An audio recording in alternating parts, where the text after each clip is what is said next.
Korrupsiya jamiyat taraqqiyotining kushandasi.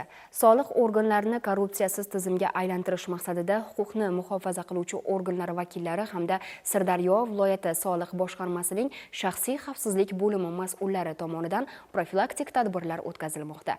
Mavzuni muxbirimiz tayyorlab kelgan lavhasi bilan davom ettiradi.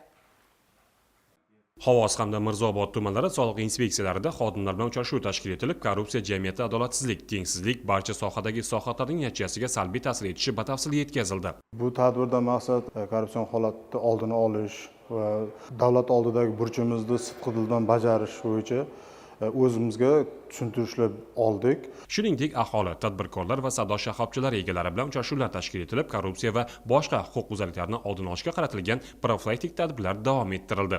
Uchrashuvlarda soliq organlari tomonidan noqonuniy aralashuv yoki ta'magarlik holatlari yuzaga kelgan taqdirda qanday tartibda murojaat qilish mumkinligi yuzasidan tayyorlangan bukletlar, flayerlar tarqatildi. Savdo markazlari va jamoat joylarida korrupsiyaga qarshi kurashishga oid eslatma materiallari joylashtirildi. Biz mana shu ish faoliyatimizda soliq tomonidan, departament tomonidan kelib har doim tushunchalar berib turiladi ish yuzasidan. Mana bugun Sirdaryo viloyat soliq boshqarmasi tomonidan shaxsiy xavfsizlik bo'limi tomonidan kelib bizga mana shu ishimizda bo'layotgan agar yuz beradigan ta'magarliklar sodir etilsa, kimga murojaat qilishlarimizni tushunchalar berishdi. Profilaktik tadbir huquqni muhofaza qiluvchi organlar bilan hamkorlikda tuman soliq inspeksiyasida xodimlar ishtirokida ham bo'lib o'tdi. Tadbirda tizimdagi ayrim salbiy holatlar muhokama qilinib, xodimlarga odob axloq, ichki tartib qoidalariga qat'iy amal qilish, korrupsiyaga yo'l qo'ymaslik va soliq to'lovchilar bilan ochiq, halol muloqot yuritish zarurligi ta'kidlandi. Korrupsiyaga qarshi kurashish, tadbirkorlar bilan muloqotda tadbirkorning manfaatlarini himoya qilgan holda ularga har doim to'g'ri yo'l yo'riq ko'rsatish yuzasidan Xovos tuman soliq inspeksiyasi xodimlari bilan ularga tushunchalar berildi.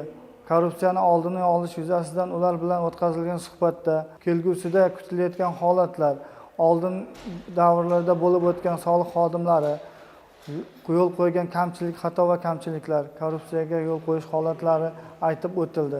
Mirzobod tumanidagi eng gavjum savdo majmualarida faoliyat yuritayotgan tadbirkorlar bilan ham ochiq muloqot tashkil etildi. Uchrashuvda ishtirokchilarga korrupsiyaviy holatlarni oldini olish, qonunbuzarlikni aniqlash va ularni bartaraf etishning amaliy usullari haqida batafsil ma'lumotlar berildi. Shuningdek, soliq tizimida mavjud ishonch telefonlari va aloqa kanallari haqida tushunchalar yetkazilib, bukletlar tarqatildi. Targ'ibot profilaktik tadbirlar tuman va shaharlarda davom ettirilmoqda.